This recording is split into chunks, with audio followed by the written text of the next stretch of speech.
Forget Annie Thorisdottir, she's never out of the fight. And back underway as heat 4, the final heat of the day, underway in that round of 10. And we mentioned you can't keep an eye off of Annie Thorisdottir, keep another one on Sara Sigmundsdóttir. Well, Sara Sigmundsdóttir said that, she's been spending a lot of time on trying to get the mental game in place. She's also gotten a new coach. They talk a lot about strategies, and she moves differently than she has in the past. I think this is an event that's going to suit her really, really well. Both Annie and Sara are really strong. I don't think the bench press is going to get them in any kind of trouble either. Lane number 5, black sports bra, black pants. You saw Annie Thorisdottir with a bit of a bobble on that second rep, possibly trying to go a little bit too quick. Collects herself well, and she's the first one to the clean bar at 105 pounds, about 48 kilos. Anna Fraghow, who was the shock athlete a year ago that nearly found herself in those 5 qualifying spots. A rough first event, 22nd place, but there she is in lane number 3 near the bottom of the screen in white and black in second, Sigmundsdóttir in third.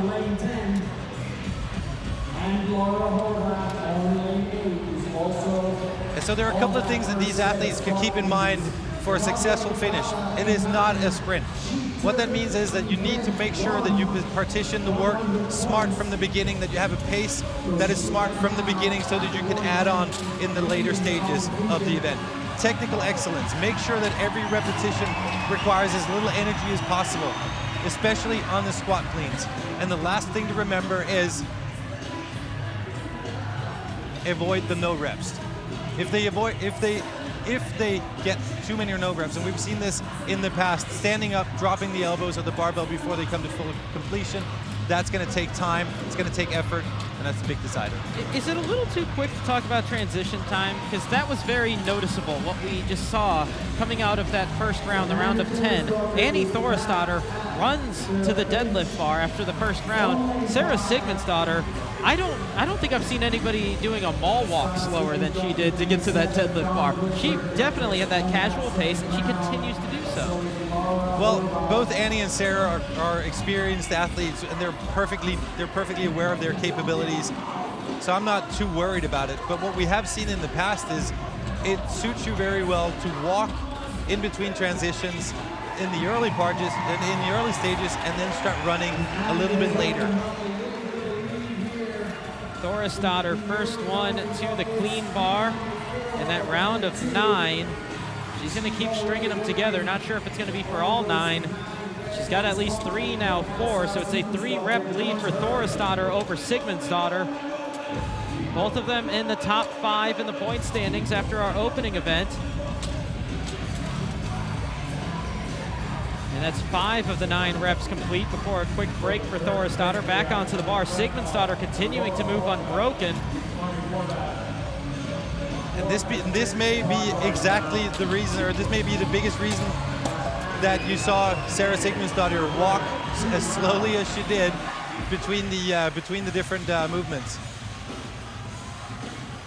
So Thorisdottir and Sigmundsdóttir out in front. It's going to be about a 10-second interval or so. I believe the next finisher should be Laura Horvath, and it is in lane number 8, black shirt, white shorts. So she finds herself in third coming into this event, in second in the point standings. Horvath, part of that youth movement here that we've seen in the opening event, sitting in second at just 21 years old, with 19-year-old Gabby Magawa leading the way after that first event. And she looks good on that deadlift, keeping that bar close. And this is an event that you expect her to do well in. She's one of the stronger athletes out there. She's known for being good with the barbell, and she's just kind of hanging back there, about 12 seconds behind both Annie Thorisdottir and Sara Sigmundsdóttir. Well, she is, but I also think that we're going to see her save a little bit so that she's going to increase her speed in the later stages of the event.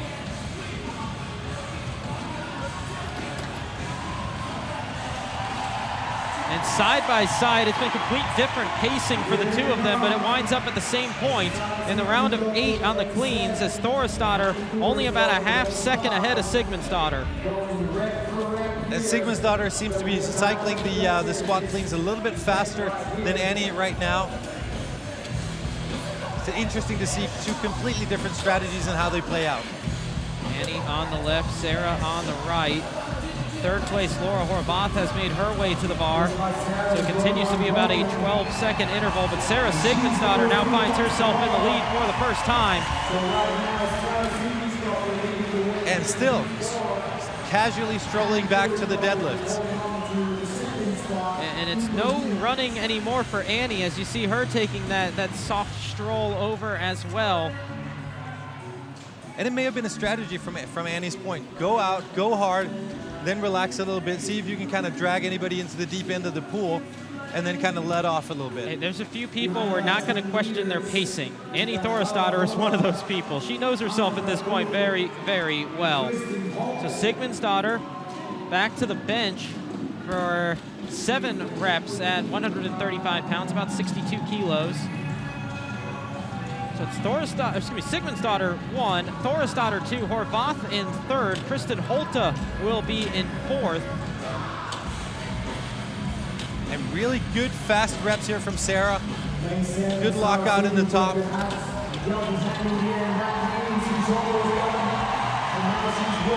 She's picked up the pace on the walk just a little bit.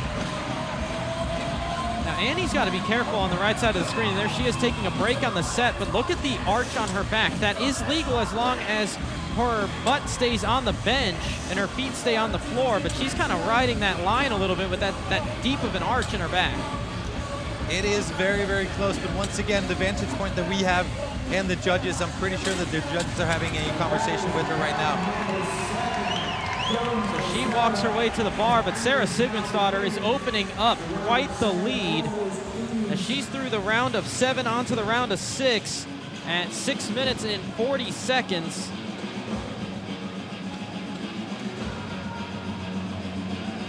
Laura Horvath is starting to close in on Annie Thorisdottir as she makes her way to the bar.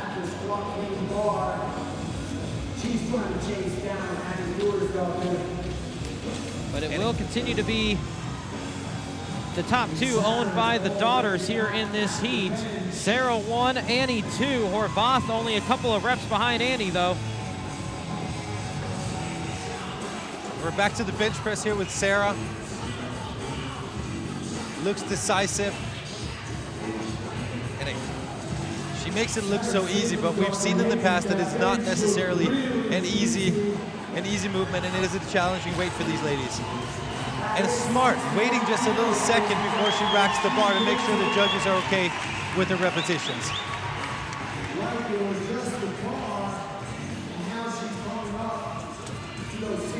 Sigmundsdóttir working on the set of 6 as she has a 40-second lead over Annie Thorisdottir, and that opened up out of nowhere. That interval just exploded over the past round. And it just goes to show how fast time ticks away if you're breaking up sets. If you're gonna do it fast. And Sara Sigmundsdóttir has lapped everybody but the top 4. Thorisdottir, Horvath, and Holte are within a round of her. Everybody else has gotten just blown by Sigmundsdóttir at this point.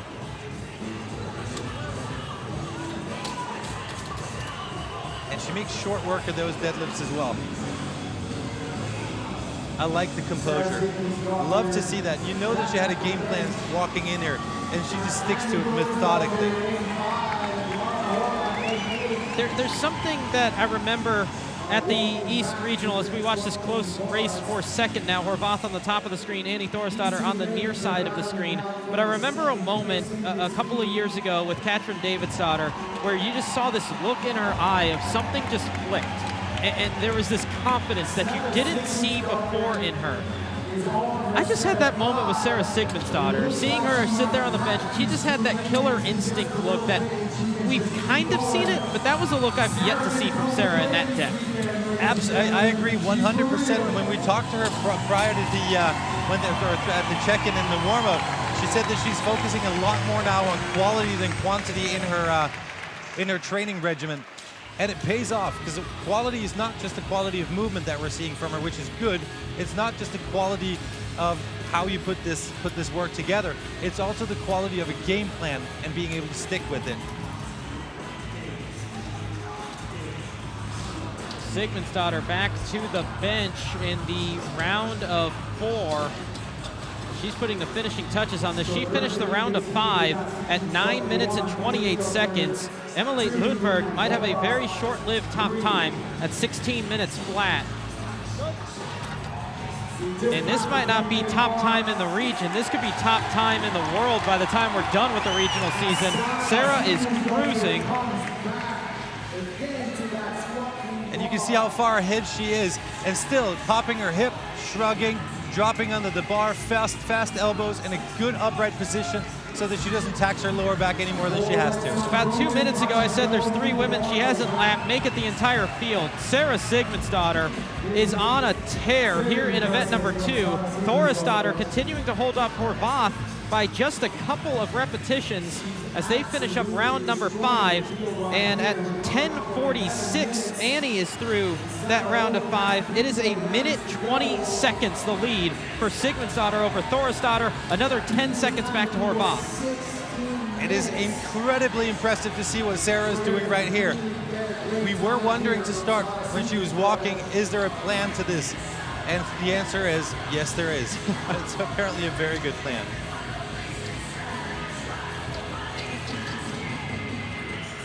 Just another way to put how big of a lead this is. Kristen Holte, 4th place. 2 minutes off the pace of Sigmundsdóttir. And we're seeing Sigmundsdóttir now run to the bar. And we talked about that earlier as well. Once in the later stages, if you still feel like you've got it, start running between the transitions. 11:33 with 2 rounds remaining for Sara Sigmundsdóttir. We're starting to run out of words to describe this one. This is just absolute impressive. I mean, feast your eyes on some of the very finest female athletes in the world. I mean, she's making the rest of this field look silly in this event. Like, that's the best way we can put it. Like, this is just absolute decimation of the field here in the event. Kristen Holte trying to close the gap on Thorisdottir and Horvath. It might be too little too late there, but Holte continuing to have a solid first day, as is Thorisdottir, as is Horvath. But Sara Sigmundsdóttir, 1 round remains. Just 1 deadlift, 1 bench press, and 1 squat queen. And the crowd coming to their feet for Sara Sigmundsdóttir, who's putting on just the absolute perfect run, perhaps, that we might see this top time stand the rest of the way through the regional season. We spoke about bringing out notebooks. If anybody's back home sitting there competing week 2 or week 3, watch this.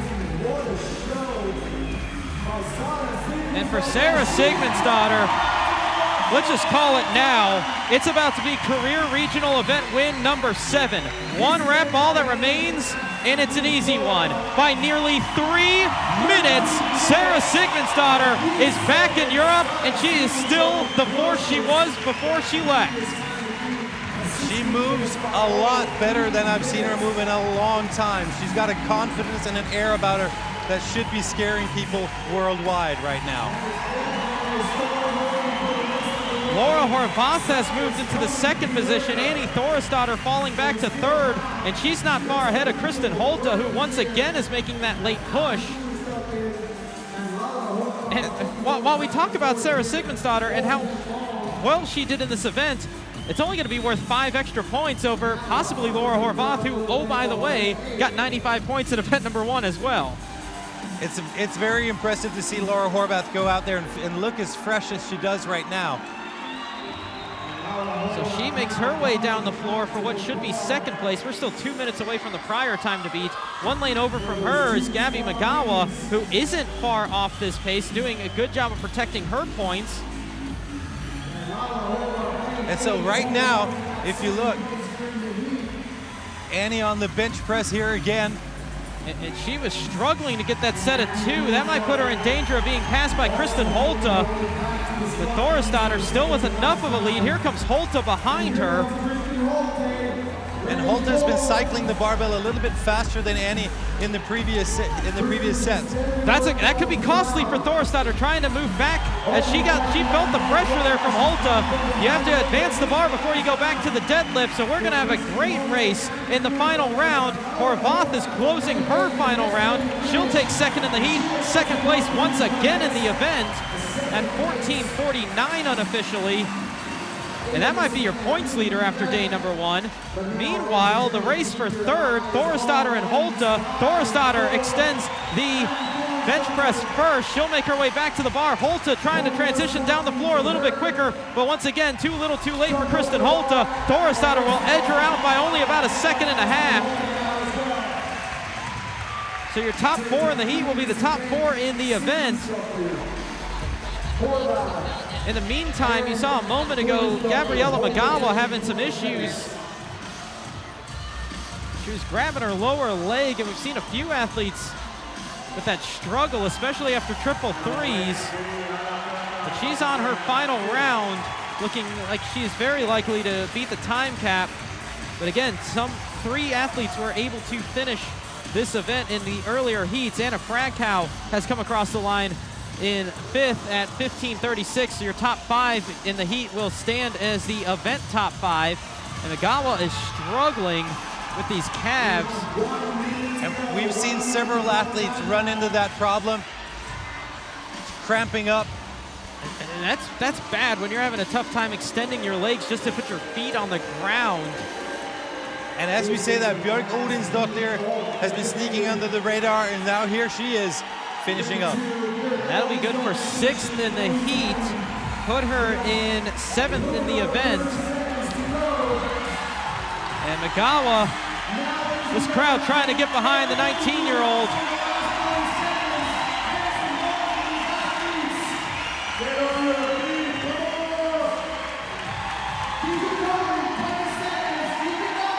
And that's a heck of a finish to gut that one out for Gabriella Magawa. She will lose the points lead, but she's had a very good first day, not just this year at a regional, but ever at a regional. She's got to be happy. Once that cramp has disappeared, she's got to be happy with her first day. But this is what happens when you start competing in these work. So 3 of 30 in the first 3 heats able to beat the time cap. 7 of 10 in our final heat able to do so. All led by somebody that might put up the fastest time in the world in this one, Sara Sigmundsdóttir. I don't know how you can go much faster. 13:03 to take this event. It was perfectly executed from the very first rep she did. She had a plan, walked slowly, conserved energy, clean, good reps, and then just blistering pace on the squat cleans.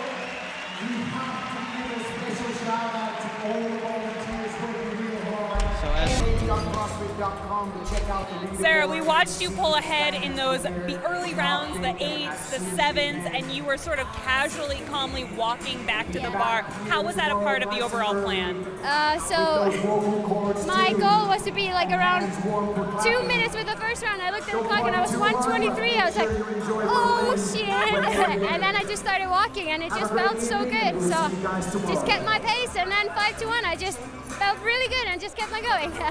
and going really fast, obviously enough to take the event win, but we do have a lot of other different types of movements and events coming up. So what are your goals for the next few events here? Oh, just having fun with them, just enjoy them. I mean, it's so good to be back on the competition floor, and yeah, I just can't wait to wake up tomorrow and start the day with an awesome event. We can't wait to see you. Great job today. Thank you so much.